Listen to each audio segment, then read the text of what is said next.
আমাদের সমাজে ইলমের অবস্থা এমন যে আপনি যে কোনো মসজিদে যান, প্রায় মসজিদের অবস্থা দেখবেন যে সেইখানে ঠিকভাবে কোরআন তেলাওয়াত করা হয় না। আপনি যে কোনো মসজিদে যান এবং খুতবা শুনুন, দেখুন যে যখন কোরআনের আয়াত তেলাওয়াত করা হয় সেই আয়াত শুদ্ধভাবে পড়া হয় না। আপনি দেখুন যে আলোচনার মধ্যে ইলমি দিক থেকে ভুল কথা কত স্পষ্টভাবে জোরে করে বলা হয়, যেগুলো যদি আলেম ওলামার সামনে পেশ করা হয় তাহলে আলেমরা হাসেন, এ আবার কেমন কথা। আমরা ইলমের দিক থেকে, শরীয়তের জ্ঞানের দিক থেকে এত পিছিয়ে রয়েছি যে আমরা বুঝতেই পারি না যে শরীয়তের সঠিক জ্ঞান কোন দিক থেকে আসছে, কোথা থেকে আসছে, শরীয়তের জ্ঞান কিভাবে পেশ করা হয়, নবী সাল্লাল্লাহু আলাইহি ওয়াসাল্লামের যুগে কিভাবে পেশ করা হতো, সাহাবায়ে কেরামের যুগে কিভাবে পেশ করা হতো। আমরা দ্বীনি শিক্ষাকে এমন করে নিয়েছি যে দ্বীনি শিক্ষা অর্জন করার সময়ও যেন আমার এন্টারটেনমেন্ট হয়, যেন আমাকে মজা লাগে, যেন আমি আনন্দ পাই। আপনার কাছে প্রশ্ন থাকলো যে আপনি নবী সাল্লাল্লাহু আলাইহি ওয়াসাল্লামের যুগে, সাহাবায়ে কেরামের যুগে, তাবেঈনের যুগে, তাবেঈনের যুগে, তাদের পরের যুগে, আইম্মায়ে কেরামের যুগে, বড় বড় ওলামায়ে কেরামের কাছে আপনি যান এবং খুঁজুন আর জিজ্ঞেস করুন ও দেখুন যে তাদের কি ভঙ্গিমা ছিল দ্বীনের কথা শোনানোর। আপনি এ কথা ভালোভাবে মুখস্থ করে নিন যে যখন আপনার সামনে দ্বীনের কথা চলে আসলো তখন হুজ্জাত কায়েম হয়ে গেল। তার মানে যে তখন আর আপনি বাহানা করতে পারবেন না, তখন আর আপনি আল্লাহ তাআলার সামনে ওজর পেশ করতে পারবেন না যে আমি জানতাম না। এবং এর জন্য কোনো শর্ত নেই। আপনার কাছে কোরআন ও হাদিসের কথা যখন পৌঁছে গেছে, সে কথা শুনতে আপনাকে যেমনই লাগুক না কেন, সেই কথা যখন পৌঁছে গেছে তখন আপনাকে সেই কথা মানতে হবে। এবং সেই কথা আপনি যদি না মানেন, কিয়ামতের দিন আপনি আল্লাহ তাআলার সামনে বলতে পারবেন না যে আমি আসলে জানতাম না। একে বলা হয় হুজ্জাত কায়েম হয়ে যাওয়া। যে কোনো ব্যক্তি যে সহিহ হাদিসের ভিত্তিতে আপনাকে বলবে যে এটি হারাম, এটি হালাল, ওলামায়ে কেরাম এ বিষয়ে একমত, তারপরে আপনার কাছে কোনো ওজর থাকবে না। আপনাকে এই জালসায় বসে শুনতে কেমন লাগলো সেটা আপনাকে কিয়ামতের দিন প্রশ্ন করা হবে না, আপনাকে বলা হবে না। আপনি যেই জালসায় বসে সেই কথা শুনেছিলেন সেই জালসায় কতজন উপস্থিত ছিল তা দেখা হবে না। আমাদের ইসলাম, আমাদের শরীয়ত, আমাদের এ দ্বীন এবং হকের রাস্তা এমন রাস্তা যা সংখ্যা দেখে না, কখনো সংখ্যা দেখে না, যা সব সময় দেখে যে বাস্তবতা কি। যখন আপনাকে সঠিক কোরআনের জ্ঞান দেওয়া হবে, যখন সহিহ হাদিসের জ্ঞান দেওয়া হবে এবং তার বিশ্লেষণ ওলামায়ে কেরামের বিশ্লেষণ অনুযায়ী হবে, ওলামায়ে কেরামের কথা অনুযায়ী হবে, তখন আপনাকে সেই কথা গ্রহণ করতে হবে। আমাদের এই সমাজে, আমাদের এই এলাকায় ইলম না থাকার কারণে, অজ্ঞতা ও জেহালত ও মূর্খামির কারণে আমাদের অবস্থা এমন হয়ে গিয়েছে যে ছোট্ট ছোট্ট বিষয়কে নিয়ে, সে দুনিয়াবি হোক কিংবা দ্বীনি হোক, ছোট্ট ছোট্ট বিষয়কে নিয়ে আমরা পৃথক হয়ে যাই, বিভক্ত হয়ে যাই, আলাদা হয়ে যাই, একে অপরের সাথে কথা বলি না। সমাজ ভাগ হয়ে যাচ্ছে, মাদ্রাসা ভাগ হয়ে যাচ্ছে, মসজিদ ভাগ হতেই আছে। কখনো ভেবে দেখেছেন, কখনো কোনো যোগ্য আলেমকে জিজ্ঞেস করেছেন যে এ সম্পর্কে ইসলাম কি বলে, এ সম্পর্কে নবী সাল্লাল্লাহু আলাইহি ওয়াসাল্লাম কি বলেছেন, এ সম্পর্কে কোরআনে কারীম আমাদেরকে কি নির্দেশনা দিয়েছে? কেন আপনাকে জানতে হবে সব কিছু? যখনই সমাজে কোনো কিছু ঘটছে তখন সে সম্পর্কে ইসলাম কি বলে আপনাকে জানতে হবে, যদি আপনার মধ্যে ঈমানের কিঞ্চিত পরিমাণ কিছু বাকি থাকে। ইসলাম এসেছে এই জন্য যে আমাদেরকে একত্রিত করবে। ইসলাম আসেনি এজন্য যে মানুষকে বিভক্ত করবে। ইসলামের পূর্বে মানুষ যারা একে অপরের শত্রু হতো, যারা একে অপরের সাথে যখন তখন যুদ্ধ করত, ইসলামে প্রবেশ করার পরে তারা সবাই একে অপরের ভাই হয়ে গিয়েছিল। মদিনায় আউস ও খাজরাজ বলে দুটি কাবিলা, দুটি গোত্র, একটি গোত্রের নাম ছিল আউস, একটি গোত্রের নাম ছিল খাজরাজ। এই দুই গোত্রের মধ্যে যখন তখন যুদ্ধ হতে থাকতো, ছোট ছোট বিষয় নিয়ে তাদের মধ্যে ঝগড়া হতো, বিবাদ হতো। কিন্তু এরা যখন ইসলামে প্রবেশ করলো এরা সবাই ভাই হয়ে গেল।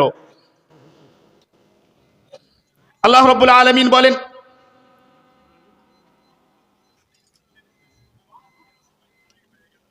ইন্নামাল মুমিনুনা ইখওয়া, মুমিনরা সবাই হলো ভাই। এমন হতে পারে যে মুমিনদের মধ্যে কোনো বিষয় নিয়ে কোনো কারণে বিবাদ হয়ে গেছে, সেই সময় কি করতে হবে? আল্লাহ তাআলা বলেন, ওয়া ইন তাইফাতানি মিনাল মুমিনিনা ইকতাতালু ফাআসলিহু বাইনাহুমা। যদি মুমিনদের দুই দলের মধ্যে কোনো কারণে বিবাদ হয়ে যায়, এমনকি লড়াই হয়ে যায়, যুদ্ধ পর্যন্ত যদি কথা পৌঁছে যায়, যুদ্ধের পর্যায়ে চলে যায় এই লড়াই, তবুও তাদের মধ্যে সমাধান করো। তাদের মধ্যে সমাধান করতে হবে। আপনাকে চুপ করে বসে থাকলে হবে না। সমাজের দায়িত্ব নিয়েছেন, সেই দায়িত্ব পালন করতে হবে। আপনাকে সমাজের দায়িত্ব দেওয়া হয়েছে, আপনার সমাজের সাথে অন্য এক সমাজের লড়াই হয়েছে, বিবাদ হয়েছে, আপনাকে সেই সমাধান করতে হবে, সেই বিবাদ দূর করতে হবে। এ হলো আল্লাহ রাব্বুল আলামিনের আদেশ। এই আদেশ শোনার পর তারপরেও যদি আপনি চুপ করে বসে থাকেন, তাহলে আপনি কোথায় সম্মান করলেন আল্লাহ রাব্বুল আলামিনের? কোথায় সম্মান করলেন কোরআনে কারীমের? একজন মুমিন বান্দার জন্য, যার মধ্যে ঈমান রয়েছে, যে সত্যি আল্লাহ তাআলাকে ভালোবাসে, তার জন্য আল্লাহ রাব্বুল আলামিনের পক্ষ থেকে একটি আদেশ যথেষ্ট, যে আল্লাহ তাআলা আদেশ করেছেন। সেই আদেশকে আপনাকে সুর দিয়ে গান গেয়ে শোনানোর প্রয়োজন নেই। আপনি যদি সত্যি মুমিন হন, আপনার জন্য এতটাই জানা যথেষ্ট যেটি আল্লাহ তাআলার আদেশ। এই আদেশ আরশের ওপর থেকে এসেছে, সাত আকাশের ওপর থেকে এসেছে। মহান আল্লাহ সুবহানাহু ওয়া তাআলা বলেছেন। তার ব্যাপারে যদি আপনার জ্ঞান থাকে যে আল্লাহ তাআলা কে, তাহলে তার আদেশের আপনি সম্মান করবেন। যখন আপনার কাছে একটি শব্দ চলে আসলো যে তাদের মধ্যে সমাধান করে দিতে হবে, তার পরের দিন থেকেই আপনাকে চেষ্টা করতে হবে কিভাবে এদের মধ্যে সমাধান করা যায়। আমরা যারা দায়িত্ব পালন করছি সমাজের মধ্যে, যারা মসজিদের দায়িত্ব নিয়ে আছি, যারা মাদ্রাসার দায়িত্ব নিয়ে আছি, আসলেই কি আমরা দায়িত্ব পালন করছি? আসলেই কি আমরা এই দায়িত্বগুলো নেওয়ার উপযুক্ত? আসলেই কি আমরা এই দায়িত্বগুলো পাওয়ার হকদার? আসলে মসজিদ আবাদ করবে কারা? মসজিদ আবাদ করবে কে? এ সম্পর্কে কোরআন কি বলে? আল্লাহ রাব্বুল আলামিন বলেছেন, ইন্নামা ইয়া'মুরু মাসাজিদাল্লাহ মান আমানা বিল্লাহি ওয়াল ইয়াউমিল আখির ওয়া আকামাস সালাতা ওয়া আতাজ যাকাতা ওয়া লাম ইয়াখশা ইল্লাল্লাহ। মসজিদ আবাদ করবে ওরা যাদের মধ্যে এই বৈশিষ্ট্যগুলো থাকবে, যারা আল্লাহ রাব্বুল আলামিনের প্রতি ঈমান রাখবে, আখিরাতের প্রতি ঈমান রাখবে, যারা সালাত কায়েম করবে, যারা যাকাত প্রদান করবে, যারা আল্লাহ তাআলাকে ছাড়া অন্য কাউকে ভয় করবে না। যদি আমি মেনে নিই যে আমাদের মধ্যে আল্লাহ ও আখিরাতের প্রতি ঈমান আছে, তাহলে আমি জিজ্ঞেস করতে চাই যে যারাই মসজিদের দায়িত্ব নিয়ে আছে, এরা সবাই কি সালাত কায়েম করে? যদি এদের মধ্যে কাউকে জিজ্ঞেস করা হয় যে সালাত কায়েম করা কাকে বলে, তাহলে সে হয়তো বলতে পারবে না। তাহলে কায়েম করবে কিভাবে?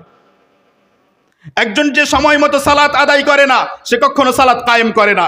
একজন যে ঠিকভাবে ওযু করতে জানে না, সে সালাত কায়েম করে না। একজন যে জানে না যে সালাত পড়ার সময় কোনটা আমাকে করতেই হবে, কোনটা না করলে অসুবিধা নেই, কোনটা করলে সালাত বাতিল হয়ে যাবে, তার সালাত কায়েম নাও হতে পারে। একজন যে জামাতের সাথে সালাত আদায় করে না, সে সালাত কায়েম করে না। একজন যে বাড়িতে বসেই সালাত আদায় করে নাই, সে সালাত কায়েম করে না। একজন যে সালাতের সময়ের খেয়াল রাখে না, সে সালাত কায়েম করে না। যে ফজরের সালাত জোহরের সাথে, জোহরের সালাত আসরের সাথে, জোহর আসর মাগরিবের সাথে, এরা কেউই সালাত কায়েম করে না। এ সম্পর্কে ওলামায়ে কেরামের অনেক কথা রয়েছে, এগুলোর ব্যাপারে কোনো মতভেদই নেই। যারা যাকাত প্রদান করে, আপনি খোঁজ নিয়ে দেখুন। আমি অনেক মানুষের ব্যাপারে শুনলাম যারা দায়িত্বশীল হয়ে বসে আছে, যে তারা এ সমস্ত মাল নিয়ে নিজের কাছে রেখে নিচ্ছে। সেই মালগুলো সেই জায়গায় ব্যবহার হচ্ছে না, মসজিদে ব্যবহার হচ্ছে না। মসজিদে প্রবেশ করার পরে সেখানে একটা কোরআন দেখতে পাওয়া যায় না যে আমি বসে সেখান থেকে কোরআন তেলাওয়াত করি, কোনো ব্যবস্থাই নেই। মাদ্রাসায় যাওয়ার পরে ছাত্রদের মধ্যে কোনো একজনকে জিজ্ঞেস করি ফজর কাকে বলে, সে জানেই না। মসজিদের পাশে মাদ্রাসা, মাদ্রাসার মধ্যে সেই ছাত্ররা মসজিদে সালাত আদায় করতে আসে না, ফজরের সময় তাদেরকে পাওয়া যায় না। আপনি সেই মাদ্রাসার দায়িত্ব পালন করেন, সেই মাদ্রাসার সম্পত্তি আপনার হাতে রয়েছে, আপনি সেটিকে নিজের সম্পত্তি মনে করে নিয়েছেন। আমি আশ্চর্য হলাম, বিস্মিত হলাম তখন যখন শুনলাম যে একজন মাওলানা সাহেব মাদ্রাসার কোনো ছাত্রকে বা কিছু ছাত্রকে বোঝাতে গেলে সেই মাদ্রাসার দায়িত্বশীলদের মধ্যে কেউ একজন বলে যে আমাদের মাদ্রাসার ছাত্রকে অন্য কেউ কেন বোঝাবে। আশ্চর্য কথা। কোরআন ও হাদিসের কথা বোঝানোর জন্য অনুমতি নিতে হবে। আশ্চর্য কথা। মসজিদগুলো আবাদ করবে তারা যারা সালাত কায়েম করে, যারা যাকাত প্রদান করে, যারা আল্লাহ রাব্বুল আলামিনকে ছাড়া অন্য কাউকে ভয় করে না। যদি সত্যি আমরা মুসলিম হই, মুমিন হই, আমাদের মধ্যে সত্যি যদি কোরআন ও হাদিসের ভালোবাসা থাকে, সত্যি রাসূল সাল্লাল্লাহু আলাইহি ওয়াসাল্লামকে রাসূল বলে মেনেছি, সত্যি আল্লাহ তাআলাকে বিশ্বাস করি, তাহলে এই কাজ আমাদেরকে করতে হবে। মসজিদের দায়িত্ব এমন মানুষের হাতে থাকবে যারা সত্যি, যাদের মধ্যে সত্যি এই বৈশিষ্ট্যগুলো থাকবে। সহিহ বুখারীতে বর্ণিত আবু হুরায়রা রাদিয়াল্লাহু আনহু বলেন যে রাসূল সাল্লাল্লাহু আলাইহি ওয়াসাল্লাম বলেছেন, ইযা দুইয়াতিল আমানাতু ফান্তাযিরিস সাআহ, যখন আমানত নষ্ট হয়ে যাবে তখন কিয়ামতের অপেক্ষা করো। যখন আমানত কারো হাতে এসেছে, সেই আমানত সে পালন করছে না, সেই আমানতে সে খেয়ানত করছে, বিশ্বাসঘাতকতা করছে, তখন কিয়ামতের সময় কাছে এসেছে। নবী সাল্লাল্লাহু আলাইহি ওয়াসাল্লামকে জিজ্ঞেস করা হলো যে আমানত নষ্ট হওয়ার মানে কি? তখন তিনি উত্তর দিলেন, ইদা উসিদাল আমরু ইলা গায়রি আহলিহি ফান্তাযিরিস সাআহ, যখন কোনো কাজের দায়িত্ব এমন হাতে গেল যেই ব্যক্তি সেই কাজের দায়িত্ব পালন করার অধিকার রাখে না, যুক্ত নয়, তার উপযুক্ত নয়, তখন তোমরা কিয়ামতের অপেক্ষা করো। সমাজ এ বিষয়ে সচেতন হতে হবে। সমাজকে যেমন ইলমের জন্য সচেতন হতে হবে, সঠিক ইলম নেওয়ার জন্য, তেমনি সচেতন হতে হবে ইবাদতের বিষয়ে, যে দায়িত্ব কাদের কাছে যাচ্ছে। সমাজের মধ্যে যত রকমের খারাপ আমল, খারাপ কাজ দেখা যাচ্ছে, তার মধ্যে একটা হলো একে অপরের সমালোচনা করা, একে অপরের সমালোচনা, গীবাত করা। যে কোনো জায়গায় বসে যদি আপনি শুনতে চান তো দেখবেন অন্য কারো ব্যাপারে আলোচনা হচ্ছে, তার ব্যাপারে খারাপ কিছু বলা হচ্ছে। হতে পারে তার মধ্যে সেই খারাপ চরিত্র আছে, হতে পারে সেই খারাপ কাজ সে করেছে, কিন্তু আপনার জন্য সেই মুসলিম ভাইয়ের সেই খারাপ আচরণ, খারাপ চরিত্রের কথা, খারাপ কাজের কথা বলা জায়েজ নয়।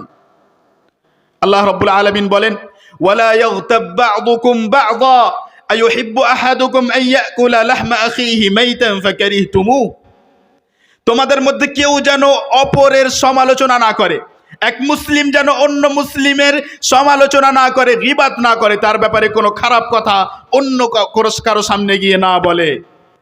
আল্লাহ রাব্বুল আলামিন এত এক জঘন্য উদাহরণ দিয়েছেন এই কাজের, যে তোমরা কি পছন্দ করো যে তোমরা নিজের ভাইয়ের মাংস, যখন সে মৃত তখন তোমরা সেই ভাইয়ের মাংস ভক্ষণ করবে? তোমার ভাই মুসলিম যে মারা গেছে, তার মৃতদেহ, তার অংশ, তার মাংস কি তুমি খেতে পছন্দ করো?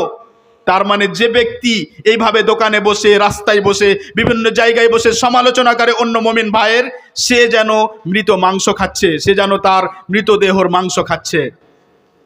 আমি মুমিন, আমরা নিজেদেরকে বলি আমাদের মধ্যে ঈমান আছে, আমরা বলি যে আমরা কোরআনকে ভালোবাসি, এত ভালোবাসি যে কোরআনকে চুমু দেওয়ার জন্য লড়াই করি যে দেওয়া যাবে না, এত ভালোবাসি যে কোরআনের দিকে পা করা যাবে কিনা তার জন্য লড়াই করি। কিন্তু আমার সামনে প্রমাণ করুন যে আপনি সত্যি কোরআনকে ভালোবাসেন। কোরআনের মধ্যে এই আদেশ যে যে ব্যক্তি অন্য কারো সমালোচনা করবে সে যেন পছন্দ করলো যে আমি নিজের মুমিন ভাইয়ের মৃত অবস্থায় তার মাংস খাই, তাহলে কোথায় আপনি কোরআনের সম্মান করলেন? ইসলাম এমন কোনো দিন নয় যে আপনি গেলেন এবং কোনো জায়গাতে আওয়াজ করলেন, যে আপনি একদিন গেলেন মাসে আর একটা মাথা টেকে চলে আসলেন। ইসলাম এরকম নয়। ইসলাম এমন একদিন যা আপনাকে আমলের মাধ্যমে প্রত্যেক দিন প্রমাণ করতে হবে। ইসলাম এমন কোনো দিন নয় যে আপনি জুমার দিন একদিন জুমার মসজিদে উপস্থিত হয়ে চলে আসলেন, আপনার মুসলিম হওয়া প্রমাণিত হয়ে গেল না। ইসলাম হলো এমন যে আপনাকে প্রতিদিন প্রমাণ করতে হবে যে আপনি মুসলিম। আপনার আমল দেখে, আপনার কথা দেখে, আপনার চুপ থাকা দেখে, আপনার হাসা দেখে, আপনার মুমিন ভাইয়ের জন্য দুঃখী হওয়া দেখে, আপনার চলাফেরা দেখে, আপনার বিনয় দেখে, বিভিন্ন রকম ভাবে আপনাকে দেখেই বোঝা যাবে যে আপনি মুসলিম। আপনার আকার আকৃতি দেখে, আপনার ড্রেস দেখে, যে আপনি টাকনুর নিচে কাপড় পরেন না, যে আপনার চেহারায় দাড়ি আছে, যে আপনার চুল এরকম, যে আপনি খ্রিস্টান ইহুদিদের অনুসরণ করেন না, বিভিন্ন রকম ভাবে বোঝা যাবে যে আপনি মুসলিম। ইসলাম কোনো দাবির নাম নয়। ইসলাম এমন নয় যে আমি শুধু ঈদের দিন মাংস খাই। ইসলাম এমন নয় যে শুধু আমি কোরবানি করি। ইসলাম এমন নয় যে আমি শুধু রমাজান মাসে খুব ইসলাম প্রচার করি, খুব ইসলাম প্রকাশ করি, খুব সালাতে যাই আর বাকি 11 মাস যাই না। ইসলাম এরকম কিছুই নয়। আপনি ভালোভাবে এই কথা বুঝে নিন যে যেই কথাগুলো সত্য, যেই কথাগুলো হক, সেই কথাগুলো যদি আপনি গ্রহণ করেন আপনার সৌভাগ্য, যদি আপনি গ্রহণ না করেন আপনার দুর্ভাগ্য। কারণ হক হক থাকবে, সত্য সত্য থাকবে, এবং এ কথাও আপনাকে ভালোভাবে বুঝে নিতে হবে যে সেই হকের দিকে দাওয়াত দেওয়ার লোক এবং সেই হক অনুযায়ী আমল করার লোক, সেই হককে যথাযথভাবে বোঝার লোক এই পৃথিবীতে প্রত্যেক যুগেই থাকবে। আপনার সামনে হতে পারে যে আপনার গ্রামের কোনো একজন দাবি করে যে আমি হাদিসের ইলম রাখি, আর তারপরে আপনার সামনে এসে হাদিসের বিশ্লেষণ ভুল বিশ্লেষণ করে যায়। তার মানে এটা নয় যে হাদিসের বিশ্লেষণ ভুল হয়ে গেছে, এটা আপনার দুর্ভাগ্য যে আপনি এমন একজনের কাছ থেকে শুনলেন যে হাদিস বোঝে না। এটা আপনার দুর্ভাগ্য যে আপনি এমন একজনকে নিয়ে আসলেন শোনার জন্য যে হাদিসের ব্যাপারে পড়াশোনাই করেনি, যে যোগ্য আলেমদের কাছে পড়াশোনাই করেনি। সেই জন্য আপনাকে সচেতন হতে হবে। গীবত ও সমালোচনা সম্পর্কে সুনান আবি দাউদে বর্ণিত আবু হুরায়রা রাদিয়াল্লাহু আনহু বলেন যে রাসূল সাল্লাল্লাহু আলাইহি ওয়াসাল্লামকে জিজ্ঞেস করা হলো, মাল গীবা, গীবত কি, সমালোচনা কি জিনিস? নবী সাল্লাল্লাহু আলাইহি ওয়াসাল্লাম বললেন, যিকরুকা আখাকা বিমা ইয়াকরাহ, তোমার ভাইকে যখন তুমি স্মরণ করো, যখন তোমার ভাইয়ের কথা তুমি আলোচনা করো এমন ভাবে যেটা সে পছন্দ করে না। আমাদের মধ্যে অনেকের ধারণা রয়েছে যে ওই ব্যক্তির ব্যাপারে আমি যে খারাপ কথাটি বললাম আসলে এই খারাপ কথা ওর মধ্যে আছে, এই খারাপ চরিত্র ওর মধ্যে আছে। আমি যে বললাম যে সে বেনামাজি, তার মধ্যে এই বেনামাজি আছে, সে বেনামাজি আসলে, তাহলে তো গীবত হলো না। নবী সাল্লাল্লাহু আলাইহি ওয়াসাল্লামকে এই প্রশ্নই করা হলো যে আমার ভাইয়ের মধ্যে যদি সেই খারাপ ব্যবহার থাকে তাহলে কি গীবত হলো, তাহলে কি সমালোচনা হলো? নবী সাল্লাল্লাহু আলাইহি ওয়াসাল্লাম বললেন, যদি থাকে তাহলেই সমালোচনা হলো। ওয়া ইল্লাম ইয়াকুম ফীহি ফাকাদ বাহাত্তা, যদি ওই খারাপ আচরণ, ওই খারাপ আমল তার মধ্যে না থাকে তাহলে তুমি তার ওপর অপবাদ লাগালে। সাবধান হয়ে যান, এইখানে অপবাদ লাগানোর বিষয়ে সাবধান হয়ে যান। আপনি যে মুখ থেকে কথা বলেন, আমাদের বিশ্বাস আছে এবং আমাদের আকীদা, এতে কোনো সন্দেহ নেই যে প্রত্যেকটি কথা আপনার লেখা হচ্ছে, লিপিবদ্ধ রয়েছে। আপনি যখন কোনো মুসলিম ভাইয়ের ব্যাপারে কোনো কথা বলছেন তখন আপনাকে সাবধান হতে হবে যে আমি যেই কথা বলছি সেটি ঠিক না ভুল, আমি প্রশংসা করছি না বদনাম করছি, তার সমালোচনা করছি নাকি, এই কথা শুনলে সে অপছন্দ করবে নাকি। এমন যদি হয় তাহলে আপনার এই কথা লিখে নেওয়া হলো। আমরা এমন পর্যায়ে পৌঁছে গিয়েছি যে কোনো এক ব্যক্তির ব্যাপারে না জেনেই, কোনো এক ব্যক্তির ব্যক্তিত্ব সম্পর্কে না বুঝেই, তার ব্যাপারে কোনো কিছুই না জেনে তার ব্যাপারে কোনো কিছু বলা হয়, আমরা সেটা গ্রহণ করে নিই, তারপরে সেটাকে আরো অন্যান্যর কাছে পৌঁছে দিই। সমালোচনা করা, কোন এক ব্যক্তির ব্যাপারে শুধু একটা খারাপ শব্দ বলা কত মারাত্মক হতে পারে তার উদাহরণ শুনুন। সুনান আবি দাউদেই বর্ণিত আয়েশা রাদিয়াল্লাহু আনহা বলেন যে কোনো একদিন আমার দ্বারাই এই ধরনের একটা কথা বলা হলো। আমি বললাম, হাসবুকা মিন সফিয়াতা কাযা ওয়া কাযা, রাসূল সাল্লাল্লাহু আলাইহি ওয়াসাল্লামকে সম্বোধন করে বললাম যে আপনার জন্য আপনার যে স্ত্রী যার নাম সফিয়া, তার মধ্যে হতে এটা এটা যথেষ্ট। তা থেকে তিনি উদ্দেশ্য করেছিলেন যে সফিয়া একটু ছোট, একটু খাটো, সফিয়া একটু লম্বা কম, দেখতে একটু খাটো। শুধু ইশারা করে, ইঙ্গিত করে বলেছেন আয়েশা রাদিয়াল্লাহু আনহা। রাসূল সাল্লাল্লাহু আলাইহি ওয়াসাল্লাম সাবধান করলেন। রাসূল সাল্লাল্লাহু আলাইহি ওয়াসাল্লাম সমালোচনা এবং গীবতের ভয়াবহতা বুঝালেন যে কত মারাত্মক, কত ভয়াবহ।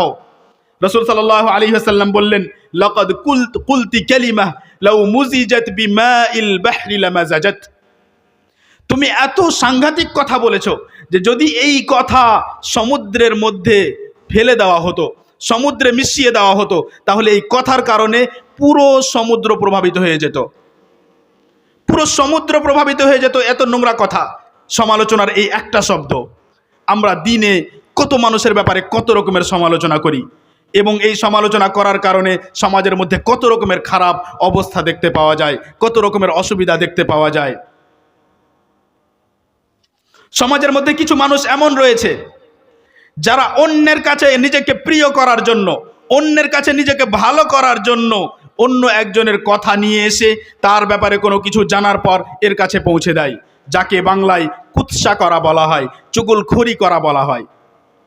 একজনের কথা শুনে যার উপরে আপনি বিশ্বাস করে কথা বললেন, সে আপনার কথা শুনে তা আপনার শত্রুর কাছে পৌঁছে দিল, এমন একজনের কাছে পৌঁছে দিল যে আপনার ক্ষতি করতে পারে, যাকে আমরা চুগলখড়ি বলি, যাকে বাংলায় কুৎসা করা বলা হয়। এ কত মারাত্মক বিষয় এবং এর কারণে সমাজে কত রকমের বিবাদ সৃষ্টি হয়। এ বিষয়ে সাবধান হতে হবে।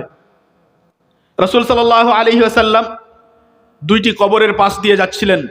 সহিহ বুখারীতে ইবনে আব্বাস রাদিয়াল্লাহু আনহু বর্ণনা করেছেন, ওই দুইটি কবরের পাশ দিয়ে যাচ্ছিলেন। রাসূল সাল্লাল্লাহু আলাইহি ওয়াসাল্লাম বললেন, এদের ওপর শাস্তি হচ্ছে, এদেরকে কবরের মধ্যে শাস্তি দেওয়া হচ্ছে।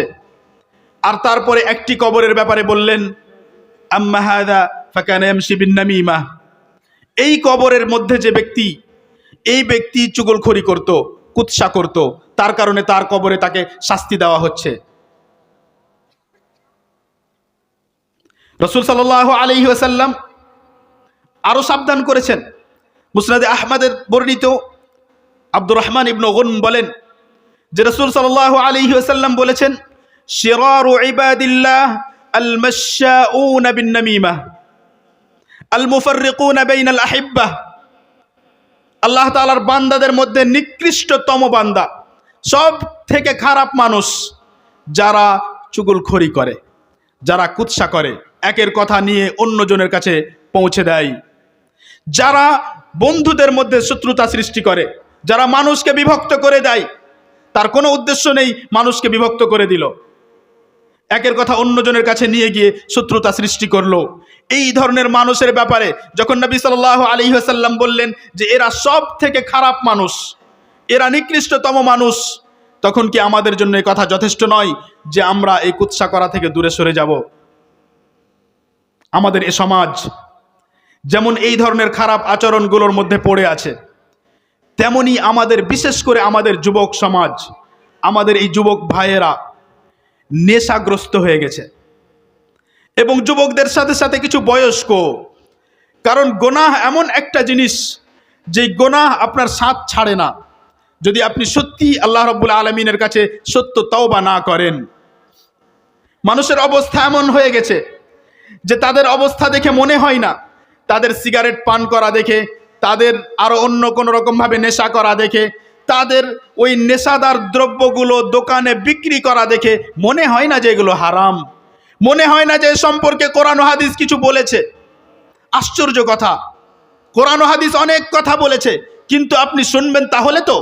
আপনি যখন কবিতা শোনা, গল্প শোনা, কাহিনী শোনা এবং গজল শোনা, গান শোনা, এগুলো থেকে ফুরসত পাবেন, অবকাশ পাবেন, তবে তো আপনি জানবেন যে আসলে কি বলে শরীয়তের সম্পর্কে। এ সম্পর্কে কত সাবধান করা হয়েছে, শরীয়তে কত মারাত্মকভাবে এগুলোর ব্যাপারে বলা হয়েছে। রাসূল সাল্লাল্লাহু আলাইহি ওয়াসাল্লামের ব্যাপারে আল্লাহ রাব্বুল আলামিন কোরআনে বলেন, ওয়া ইউহাররিমু আলাইহিমুল খাবাইস, মুহাম্মদ সাল্লাল্লাহু আলাইহি ওয়াসাল্লাম তাদের ওপর সমস্ত নোংরা এবং ক্ষতিকারক জিনিসগুলোকে হারাম করেন। মুহাম্মদ সাল্লাল্লাহু আলাইহি ওয়াসাল্লাম এসেছেন এই জন্য যে তাদের ওপর ক্ষতিকারক জিনিসগুলোকে হারাম করবেন। আপনার জন্য এটা কায়দা, এটা নিয়ম, এটা রুল। যে কোনো বিষয়ে আপনি জানতে পারবেন যে এই জিনিসটির কারণে শরীরের ক্ষতি হচ্ছে, এই জিনিসটি জঘন্য, নোংরা, তাহলে সেটি শরীয়তে হারাম হয়ে যাবে। আপনাকে আলাদাভাবে সিগারেটের শব্দ হাদিসে খুঁজতে যেতে হবে না। শরীয়ত এরকম নয় যেরকম আপনি বাড়িতে বসে বোঝেন। শরীয়ত বোঝার জন্য আপনাকে বাড়ি থেকে বেরিয়ে যেতে হবে, 15-20 বছর ধরে ওলামায়ে কেরামের সামনে বসতে হবে, তারপরে আপনি শরীয়তের কিছু জ্ঞান পাবেন। আপনি এটা মনে করবেন না যে আমি বাড়িতে বাংলা ভাষায়, উর্দু ভাষায় 4-5টি কিতাব পড়ে নিয়ে শরীয়তের মুফতি হয়ে গিয়েছি এবং এখন আমি ফতোয়া দিতে পারবো না। আপনাকে হাদিসের একটা শব্দ জিজ্ঞেস করলে আপনার অবস্থা খারাপ হয়ে যাবে। আপনাকে যদি একটি হাদিসের বর্ণনাকারীর ব্যাপারে জিজ্ঞেস করা হয় যে এই বর্ণনাকারীটি কে, শুধু আপনি এটা বলে দেন, আপনার অবস্থা খারাপ হয়ে যাবে। আপনি খুঁজে আনতে পারবেন না কোন কিতাবে আছে, আপনার জানাই নেই কোথায় পাওয়া যাবে সব কিছু। তাই আপনি শরীয়তের জ্ঞানকে এত সহজ মনে করবেন না। শরীয়তের জ্ঞান অর্জন করতে যারা শুরু করেছে, যারা এখন পর্যন্ত 10-15 বছর পড়ে নিয়েছে, তাদেরকে গিয়ে জিজ্ঞেস করুন যে শরীয়তের জ্ঞান কেমন। শরীয়তের জ্ঞান এত সহজ নয় যে আপনি আপনার ব্যবসাও করবেন, আপনি নিজের সমস্ত কাজও করবেন, আর 2-4-5টি কিতাব পড়ে নিয়ে মনে করবেন যে আমি এখন আল্লামা হয়ে গেছি, এখন আমি স্টেজে দাঁড়িয়ে ফতোয়াবাজি করতে পারি। না, এত সহজ নয়, এত সহজ নয়।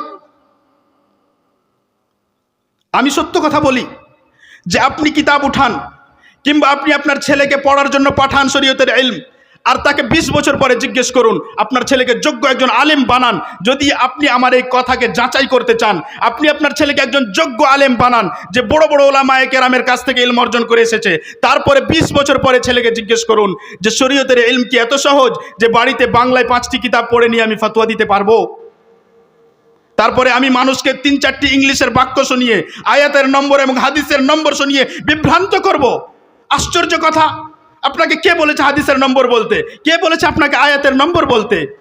এখন পর্যন্ত সৌদি আরবে 10 বছর মসজিদে নববী, মসজিদে হারাম, মক্কা, মদিনা, পুরো সৌদি আরবে যাদের ইলম বুঝার আমাদের অনেক মাওলানাদের ক্ষমতা পর্যন্ত নেই, কখনো ওদেরকে এই ধরনের কাজ করতে দেখা যায় না। কখনো তারা আয়াতের নম্বর বলতে যায় না, সূরার নম্বর বলতে যায় না। কেন বলতে যাবে?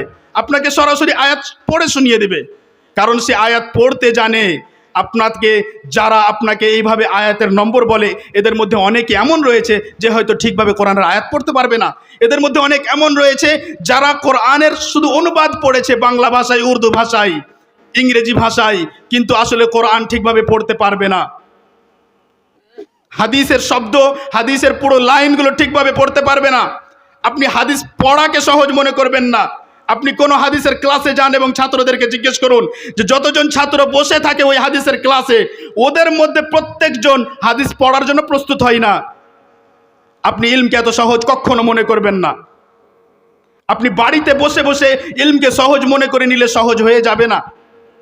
কখনো কোনো সময় এমনও হতে পারে যে হাদিসের একটা শব্দকে ঠিকভাবে যাচাই বাছাই করার জন্য, যে আমি জাবার দিয়ে পড়বো না জের দিয়ে পড়বো, আপনাকে 1 ঘন্টা রিসার্চ করতে হতে পারে। আপনি করবেন তাহলে না বুঝবেন? আপনি তো কোনোদিন রিসার্চ করতে বসেননি, তো বুঝবেন ভাই কিভাবে? আপনি তো সরাসরি বাংলা অনুবাদ পড়েছেন, সরাসরি উর্দু অনুবাদ পড়ে চলে এসেছেন, তাহলে আপনি কিভাবে বুঝবেন? সমাজের লোক যারা সত্যি কোরআন ও হাদিসের সঠিক ইলম চাও, তোমাদেরকে সাবধান হতে হবে। আমাদের যুবক ভাইদেরকে সাবধান হতে হবে। শিক্ষিত প্রত্যেক যুবক ভাইয়ের কাছে আমার অনুরোধ যে তোমরা সাবধান হও, সচেতন হও এবং সঠিক জায়গা থেকে সঠিক ইলম অর্জন করো। এমন না হয় যে তোমাদের সময় সব নষ্ট হয়ে চলে যাচ্ছে। মহান আল্লাহ সুবহানাহু ওয়া তাআলা আমাদেরকে যে দিন দিয়েছেন, এই দিন সাদা দিন। এই দিনে বেশি ঝামেলা নেই। এই দিন এমন নয় যে বেশি চমক দমক করতে হবে, জাক জমক করতে হবে। এই দিন সব সময় আপনাকে আল্লাহ রাব্বুল আলামিনের সাথে সম্পৃক্ত করে, আপনাকে আল্লাহ তাআলার সাথে যুক্ত করে, আল্লাহ তাআলার স্মরণের সাথে যুক্ত করে। এই দিন কখনো একে অপরের সমালোচনা করতে শিখায় না। এই দিন কখনো একে অপরের ব্যাপারে খারাপ ভাবতে শিখায় না। বরং নবী সাল্লাল্লাহু আলাইহি ওয়াসাল্লাম বলেন, আল মুসলিমু আলাল মুসলিমি হারাম দামুহু ওয়া মালুহু ওয়া ইরদুহু। এক মুসলিমের মাল, এক মুসলিমের রক্ত এবং এক মুসলিমের সম্মান ও মর্যাদা অপর মুসলিমের জন্য হারাম। যখন আপনি অন্য কোনো মুসলিম ভাইয়ের ব্যাপারে কোনো কিছু বলতে যাবেন, তখন আপনি সাবধান যে আপনি হারাম কাজ করতে যাচ্ছেন। আমরা যারা নেশাদার দ্রব্য বিক্রি করি, সহিহ ইবনে হিব্বানে রাসূল সাল্লাল্লাহু আলাইহি ওয়াসাল্লাম বলেছেন, ইন্নাল্লাহা ইযা হাররামা শাইআন হাররামা সামানাহু। যখন আল্লাহ রাব্বুল আলামিন কোনো কিছু হারাম ঘোষণা করেন, তখন তার মূল্যকেও হারাম করে দেন। শরীয়তের নিয়ম পেলেন, যে কোনো বিষয়, যে কোনো জিনিস যা আপনার জন্য ক্ষতিকারক তা হারাম, তখন তার মূল্যও হারাম। আল্লাহ রাব্বুল আলামিনের প্রতি যদি সত্য ঈমান হয়, তাহলে আপনি আপনার দোকান থেকে এই সমস্ত হারাম, এই সমস্ত সিগারেট, বিড়ি আর যত রকমের এই সমস্ত হারাম নেশাদার দ্রব্য রয়েছে সব কিছু বের করে ফেলবেন। যদি সত্যি আল্লাহ রাব্বুল আলামিনকে ভালোবাসেন, যদি সত্যি নবী সাল্লাল্লাহু আলাইহি ওয়াসাল্লামকে ভালোবাসেন। আমাদের অবস্থা এমন হয়ে গেছে যে আমরা না সঠিক ইলম অর্জন করতে চাইছি, আর না আমরা এগুলোর ব্যাপারে ভাবতে চাইছি। আমরা যেভাবে জীবন যাপন করছি সেইভাবেই করতে চাই। কেউ যদি আমাদেরকে ওইভাবে জীবনযাপন করতে নিষেধ করে, আমাদের মন খারাপ হয়ে যায়, আমাদের আর সহ্য হয় না। সহ্য হবে না কথা এরকমই, সত্য এবং হক কথা এরকমই হয়। আপনার সহ্য হবে না, কারণ আপনি ওই গুনাহের মধ্যে পড়ে আছেন। একজন ব্যক্তি যে গুনাহ করছে, তার সামনে যখন বলা হবে যেটি নিষিদ্ধ, তোমার মধ্যে লজ্জা থাকলে তুমি এই কাজ করো না, তাহলে সে মাথা চাড়তে পারবে না। এবং রাসূল সাল্লাল্লাহু আলাইহি ওয়াসাল্লাম বলেছেন, ইযা লাম তাস্তাহি ফাসনা মা শি'ত। যখন তোমার লজ্জা থাকবে না, তখন তুমি যা চাও তাই করো। নির্লজ্জ হয়ে গেলে তোমার দ্বারাই সব কিছু করা সম্ভব। আমরা যে সমাজে মানুষকে দেখছি নামাজ ছেড়ে দিয়ে নেশা করে বেড়াচ্ছে, সিগারেট টেনে বেড়াচ্ছে, দাড়ি ছিলে বসে আছে, কোনো পরোয়াই নেই। আমি প্রশ্ন করি প্রত্যেক এমন মানুষকে, তোমার কি একটুও লজ্জা আছে? তোমার বুকের ভেতরে একটাও কি ঈমান আছে যে আল্লাহ রাব্বুল আলামিন সব কিছু হারাম করেছেন? তুমি কখনো কি বাঁচার চেষ্টা করেছো? তুমি কিভাবে সাহস করো যে প্রকাশ্যে প্রকাশ্যে আল্লাহ সুবহানাহু ওয়া তাআলার সামনে এভাবে যেন তুমি আল্লাহ তাআলার বিরুদ্ধে যুদ্ধ ঘোষণা করছো, যেন তুমি বলতে চাইছো যে হে আল্লাহ তাআলা তুমি আদেশ করো আমি মানবো না? কিভাবে মসজিদে যাওয়ার পরে মানুষ দেখতে পাওয়া যায় না, আজান হয় সবাই নিজের নিজের জায়গায় বসে থাকে? কেমন ঈমান, কোথায় ঈমান এবং কোথায় ইসলাম? কোথায় আল্লাহ তাআলার উপরে বিশ্বাস, কোথায় আখিরাতের উপরে বিশ্বাস? আমাদের কি মনে হচ্ছে যে এত যে সম্পদ পেয়ে গিয়েছি, এত যে টাকা পয়সা আমাদের কাছে, এত রকমের যে সুযোগ সুবিধা, এসব কিছু আমাদের কাছে সব সময়ের জন্য বাকি থাকবে? এমন কি হতে পারে না যে এভাবে আপনাকে এক পরীক্ষার মধ্যে ফেলে দেওয়া হয়েছে? আল্লাহ তাআলা বলেন, ফালাম্মা নাসু মা যুক্কিরু বিহি ফাতাহনা আলাইহিম আবওয়াবা কুল্লি শাই হাত্তা ইযা ফারিহু বিমা উতু আখাযনাহুম বাগতাহ ফাইযা হুম মুবলিসুন। আল্লাহ রাব্বুল আলামিন সেই জাতিদের ব্যাপারে বলেন যারা আল্লাহ রাব্বুল আলামিনের বিধানকে ভুলে গিয়েছে, যে যখন তারা আল্লাহ তাআলার বিধান, যে বিধান তাদেরকে স্মরণ করিয়ে দেওয়া হলো, মনে করিয়ে দেওয়া হলো, তারপরেও যখন তারা সেই বিধান ভুলে গেল, তখন সমস্ত দরজা তাদের জন্য খুলে দেওয়া হলো। চারিদিক থেকে এবার নিয়ামত আসছে, চারিদিক থেকে রুজি আসছে, সব কিছু যেটার জন্য সে চেষ্টা করছে সেটাই পেয়ে যাচ্ছে, যেই দিকে পরিশ্রম করছে সেইখান থেকে ইনকাম করতে পারছে। এটা হতে পারে যে আল্লাহ তাআলার পক্ষ থেকে আপনার জন্য পরীক্ষা, আপনাকে ছাড় দিয়ে দেওয়া হয়েছে যে আপনি গুনাহের পর গুনাহ করতে যান এবং আপনার সমস্ত আকাঙ্ক্ষাও পূর্ণ হতে থাকবে। এমন মনে হবে যে আমি হয়তো আল্লাহ তাআলার কাছে খুব প্রিয় বান্দা, যা সব কিছুই পেয়েই যাচ্ছি। তারপরে আল্লাহ তাআলা বলেন যে যখন এসব কিছু পেয়ে তারা খুব মগ্ন হয়ে যায়, খুব খুশি হয়ে যায়, তখন হঠাৎ আমি তাদের পাকড়াও করি। এই যে মানুষ, এই যে যুবকরা, এই যে মানুষরা যারা এভাবে নিজের সম্পদ অর্জন করায়, টাকা পয়সা অর্জন করায় এবং এগুলোকে খারাপ রাস্তায় হারাম কাজে ব্যবহার করায়, এভাবে রাস্তায় বসে বসে টিভি দেখা, আর ওই সময় আজান হচ্ছে, ওই সময় সালাত চলছে, আর আপনি বসে সময় নষ্ট করছেন, এইভাবে যে আপনার জীবন কেটে চলে যাচ্ছে। এমন কি হতে পারে না যে আপনি কোনো একদিন বাড়ি গেলেন, সমস্ত পুরো দিন গুনাহ করে বাড়ি গেলেন, আর সকালে আপনি জাগলেন না? এটা কি হতে পারে না? হতে পারে।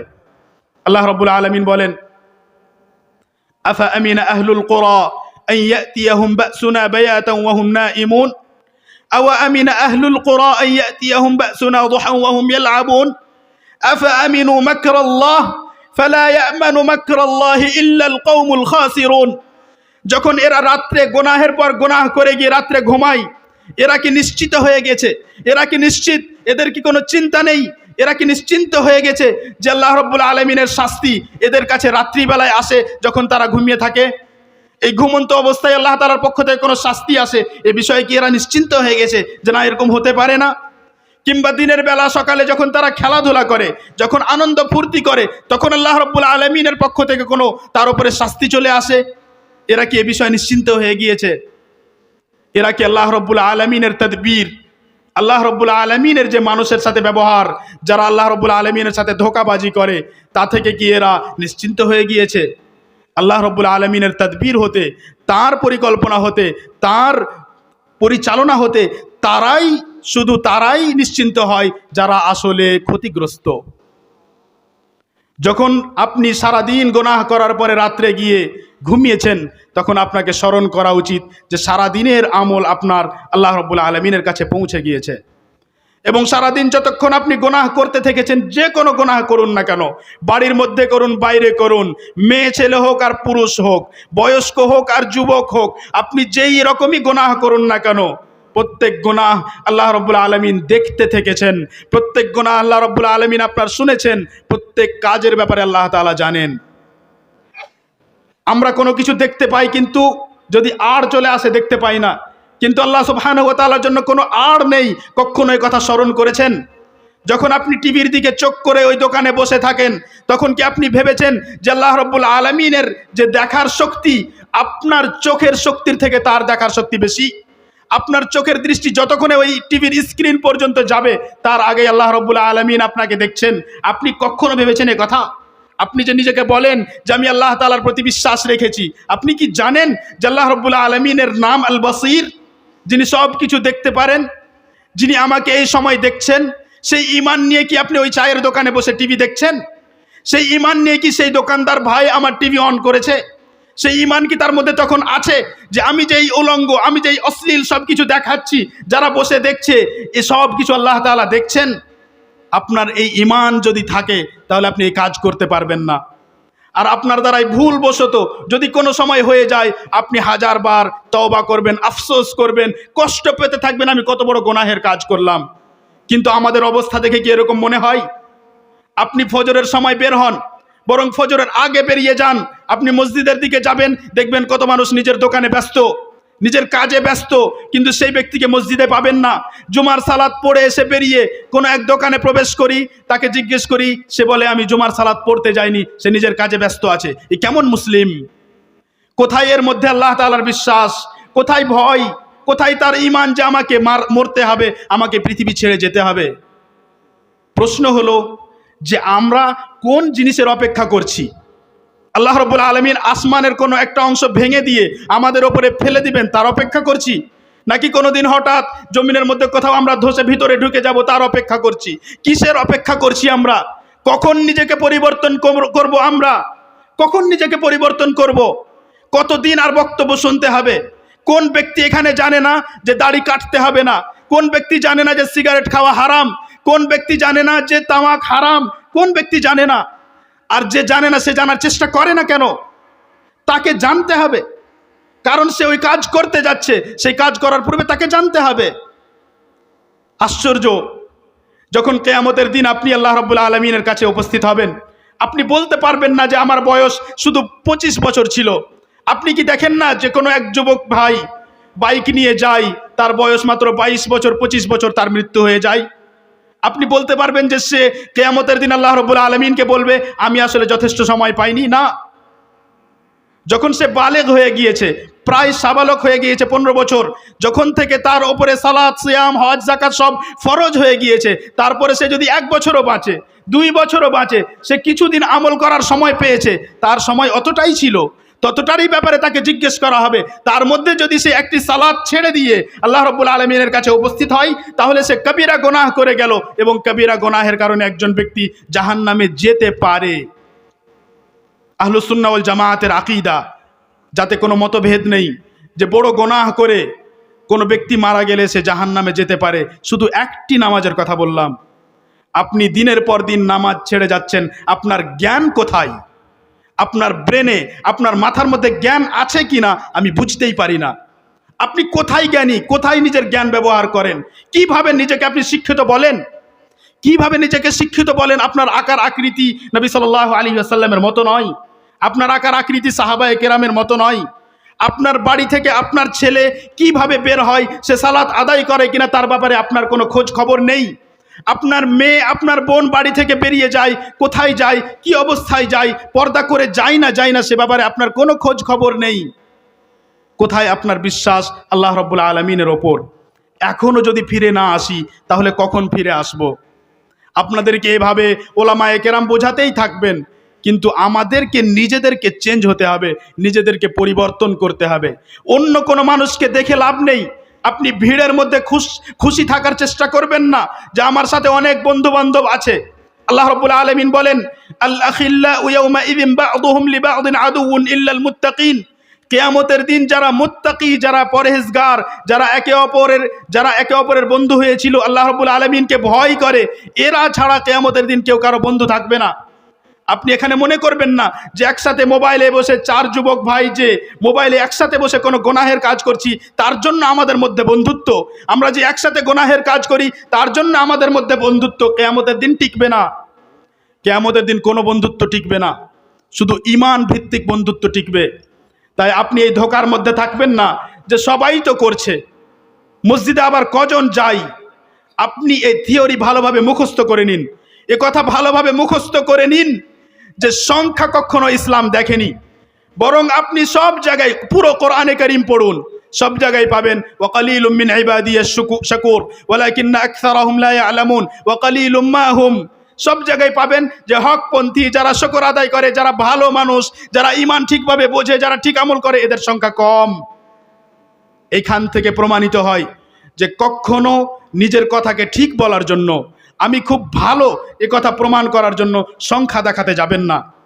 এই জালসার কথাই যদি বলি, কখনো আপনি সংখ্যা দেখাতে আসবেন না, কখনো সংখ্যা দেখাতে আসবেন না যে আমার সামনে অনেক সংখ্যা বসেছিল সেই জন্য খুব সুন্দর কথা শুনতে পেলাম না।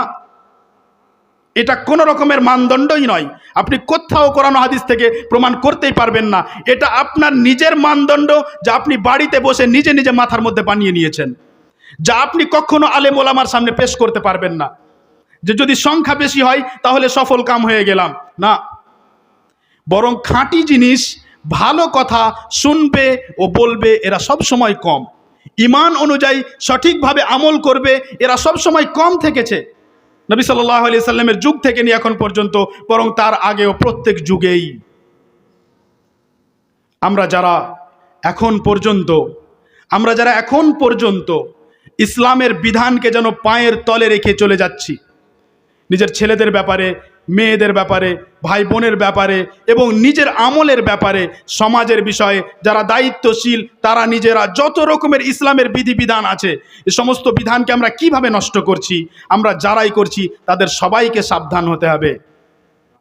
সামনে যে বিষয় আসছে 31 ডিসেম্বরের, সে বিষয়ে আপনারা অনেক কিছু শুনেছেন। আমি শুধু এতটাই বলবো যে 31 ডিসেম্বরে আমাদের যুবকদের মধ্যে অনেকরা যেসব গান বাজিয়ে বিভিন্ন রকমের নোংরা কাজ করে সমাজকে লজ্জিত করে, মুসলিম ভাইদেরকে লজ্জিত করে, কলঙ্কিত করে ইসলামকে, এদেরকে লজ্জা করতে বলি। তোমরা লজ্জা করো। তোমরা যদি এখনো মানুষ হয়ে আছো তাহলে তোমরা লজ্জা করো। তোমাদের আকার আকৃতি দেখে, তোমাদের নাচা দেখে, তোমাদের চলাফেরা দেখে তোমাদেরকে মানুষ মনেই হয় না, তোমাদের দিকে তাকাতে ইচ্ছে করে না, মনেই হয় না যে আমরা কোনো মুসলিম সমাজে বসবাস করছি। এবং আমি মুসলিম সমাজের সমস্ত দায়িত্বশীলকে বলি, এবং আমাদের যত যুবক এবং যত বয়স্ক যারা দায়িত্বশীল এবং যারা কিছু চেঞ্জ করতে পারবেন সমাজের মধ্যে, এদের সকলকে বলি যে আপনারা চুপ বাড়িতে বসে থাকবেন না। নিজেকে প্রমাণ করুন যে আমরা সত্যি কোরআন ও হাদিসকে ভালোবাসি। তাই যদি এই সমাজে, এই এলাকায় কোনো আওয়াজ শোনা যায় তো তা হবে শুধু কোরআনের আওয়াজ। রাস্তাতে কোরআনের আওয়াজ, দোকানে কোরআনের আওয়াজ, মসজিদে কোরআনের সুন্দর তেলাওয়াত, সুন্দর থেকে সুন্দর তেলাওয়াত, এত সুন্দর তেলাওয়াত যে মানুষ শুনে স্তব্ধ হয়ে যাবে, মুগ্ধ হয়ে যাবে। যদি সত্যি আপনার মধ্যে একটু ঈমান বাকি থাকে তাহলে আপনি ফিরে আসুন এই দিকে, এইভাবে কাজ করুন। এবং যারা আমাদেরকে চ্যালেঞ্জ করছে, এই যুবক 3-4 জন 5 জন মিলে যারা পুরো সমাজকে, যারা পুরো ইসলামকে লজ্জিত করার চেষ্টা করছে, এদেরকে আটকাতেই হবে, থামাতেই হবে। এ কাজ আপনারাই করতে পারবেন। যদি না করেন তাহলে সম্পর্কে নবী সাল্লাল্লাহু আলাইহি ওয়াসাল্লাম সাবধান করেছেন। যদি ভালো কাজের আদেশ না করা হয়, খারাপ কাজ থেকে নিষেধ না করা হয়, তাহলে এমন হতে পারে যে আমরা দোয়া করব এবং দোয়া কবুল করা হবে না। নবী সাল্লাল্লাহু আলাইহি ওয়াসাল্লাম হতে সহিহ সূত্রে প্রমাণিত। আমি যেই কথাগুলো বলতে চাইছিলাম তা যদি সংক্ষিপ্ত করি, সর্বপ্রথম ইলম ও জ্ঞান। ইলম ও জ্ঞান আমি এক এক করে বাক্য বলে দিচ্ছি, মুখস্থ রাখবেন ইনশাআল্লাহ। ইলম ও জ্ঞান, সঠিক ইলম কঠিন কাজ। সঠিক ইলম অর্জন করা যেমন কঠিন, তেমনি সঠিক ইলম প্রচার করাও কঠিন। সেই জন্য সঠিক ইলমের দিকে আসার জন্য সবাইকে বলি। এবং এই সঠিক ইলম, কোরআন ও হাদিসের সঠিক ইলম এবং মজবুত ইলম, যোগ্যতম আলেমদের কাছ থেকে নেওয়া ইলম অর্জন করার জন্য নিজের ছেলে মেয়েদেরকে তৈরি করুন। নিজের ছেলে মেয়েকে সৈনিকের মতো তৈরি করুন ইসলামের, যারা সঠিক ইলম অর্জন করে এসে আপনার কাছে বলবে। যখন আপনি বিভিন্ন জায়গায় ভুল তথ্য শুনবেন, আপনি নিজের ছেলেকে জিজ্ঞেস করবেন যে সম্পর্কে সহি কথা কি, আমাকে জানাও। দ্বিতীয় কথা, সমাজের মধ্যে যে সব খারাপ ব্যবহার দেখতে পাওয়া যাচ্ছে, একে অপরের ক্ষতি করার চেষ্টা করা, একে অপরের সমালোচনা করা, কুৎসা করা, চুগলখড়ি করা, সমাজ বিভক্ত হয়ে যাচ্ছে, এসব কিছুকে ঠিক করতে হবে, সংশোধন করতে হবে, সমাধান করতে হবে যদি সত্যি আমরা মুসলিম হই। এরপরে বললাম নেশাদার দ্রব্যর ব্যাপারে, যে যদি সত্যি আমাদের মধ্যে আল্লাহ তাআলার জন্য ভালোবাসা থাকে তাহলে যত রকমের নেশাদার দ্রব্য সবকে বয়কট করতে হবে। আপনি ইসরায়েলকে বয়কট করতে যাচ্ছেন, আপনি আগে নিজের বাড়িতে নেশাদার দ্রব্যগুলো বয়কট করুন, তারপরে ইসরায়েলকে বয়কট করুন। আমরা নিষেধ করি না ইসরায়েলকে বয়কট করতে, বয়কট করে লাভ হবে না সেটা পরের বিষয়, কিন্তু আপনি আগে যেগুলো করতে পারবেন সেগুলো করুন। আপনি আগে নিজের বাড়িকে ঠিক করুন, আপনি আগে নিজেকে ঠিক করুন, আপনার নিজের আকীদা। আপনি কি এখনো শিরকের মধ্যে ডুবে আছেন? আপনি কি এখনো বিদআতের কাজ করেন? আপনি আগে নিজেকে সংশোধন করুন। এখনো কি আপনি গান শোনেন? এখনো কি আপনি নোংরা কোনো কাজ করেন? এখনো কি আপনি সালাত ছেড়ে দেন, নামাজ ছেড়ে দেন? এখনো কি আপনি নেশা করেন? এগুলোর উপরে আপনি আগে কাজ করুন, তারপরে নিজের সন্তানকে ঠিক করুন, নিজের নিজের ছেলে মেয়েকে ঠিক করুন। আপনার পরিবারের প্রত্যেকটি ব্যক্তি কি কোরআন পড়তে জানে? কেউ এমন আছে হাত উঠাতে পারবেন যে আমার গ্রামের, আমার বাড়ির প্রত্যেকটি ব্যক্তি, প্রত্যেক সদস্য কোরআন পড়তে জানে? কেউ আছে এরকম? কেমন অবস্থা দেখুন। তাহলে সর্বপ্রথমে এর উপরে কাজ করতে হবে। আপনাকে ইন্টারন্যাশনাল হিস্ট্রি শুনে কোনো লাভ নেই যে পুরো বিশ্বে কি হচ্ছে। আপনি আগে নিজের বাড়ির অবস্থা ঠিক করুন, তারপরে বাইরের সব কিছু ইনশাআল্লাহ আল্লাহ রাব্বুল আলামিন ঠিক করবেন। আল্লাহ রাব্বুল আলামিন ওয়াদা করেছেন, যদি আমরা ঈমানের দিকে ফিরে আসি, নেক আমলের দিকে ফিরে আসি, তাহলে আল্লাহ তাআলা আমাদেরকে নিরাপত্তা দান করবেন, ক্ষমতা দান করবেন, এবং দিন আমরা ঠিকভাবে প্রতিষ্ঠিত করতে পারবো। হে আল্লাহ রাব্বুল আলামিন, তুমি আমাদের সকলকে ক্ষমা করো। আমাদের সকলের অন্তরে আমাদের সকলের অন্তরে হেদায়েতের আলো প্রবেশ করাও। আমরা যারা এখানে এখন বসে আছি এতক্ষণ ধরে, আমার এটা বিশ্বাস যে আমি কিছু মেসেজ আপনাদের কাছে পৌঁছিয়েছি। এবং যেমন আমি বললাম যে আপনাকে যে কথাগুলো বলা হলো, সে কথাগুলো হতে পারে যে আপনি এর পূর্বে এর বিরুদ্ধে কোনো কথা শুনেছেন, কিন্তু আপনি যেগুলো শুনলেন এগুলোর ব্যাপারে আপনি 100% শিওর হতে পারেন, নিশ্চিত হতে পারেন যে এগুলো ওলামায়ে কেরামের কাছ থেকে নেওয়া কথা। কারণ আমরা বাড়িতে বসে বসে বই পড়ে পড়ে এসে আপনাদের কাছে ফতোয়া দিচ্ছি না, এবং যেই বিষয়গুলোতে গবেষণা করার পরে নিশ্চিত হতে পেরেছি সেই বিষয়গুলোই আপনাদের সামনে তুলে ধরেছি। এটা শুধু এই জন্যই বলা হলো কারণ হয়তো আমি আপনাদের সামনে আজকে প্রথম, না হলে আসলে বলার প্রয়োজনই নেই। আল্লাহ রাব্বুল আলামিনের কাছে দোয়া করি, হে আল্লাহ রাব্বুল আলামিন, তুমি আমাদের অন্তরে কোনো রকমের অহংকার আসতে দিও না। তুমি আমাদের মধ্যে ইখলাস, আমাদের অন্তরের মধ্যে ইখলাস ঢুকিয়ে দাও। প্রত্যেক কাজ যেন একমাত্র তোমাকে রাজি করার জন্য করি। আমরা যেন কখনো সংখ্যা না দেখি, আমরা দেখি যে আসলে আমরা পরিবর্তন হচ্ছি না।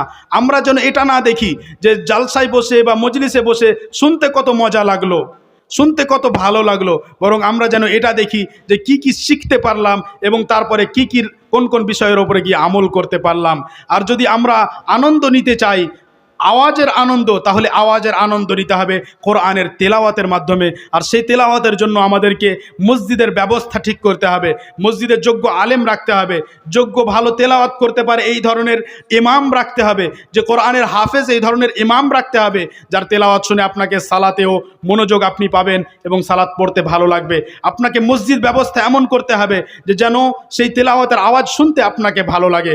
আল্লাহ রাব্বুল আলামিন, তুমি আমাদের সকলকে তৌফিক দান করো, আমাদের গুনাহ ক্ষমা করো এবং আমাদেরকে জান্নাতে একত্রিত করো। সাল্লাল্লাহু ওয়াসাল্লাম ওয়া বারাকা আলা নবিয়িনা মুহাম্মদ ওয়া আলা আলিহি ওয়া আসহাবিহি আজমাইন। আসসালামু আলাইকুম ওয়া রাহমাতুল্লাহি ওয়া বারাকাতুহু।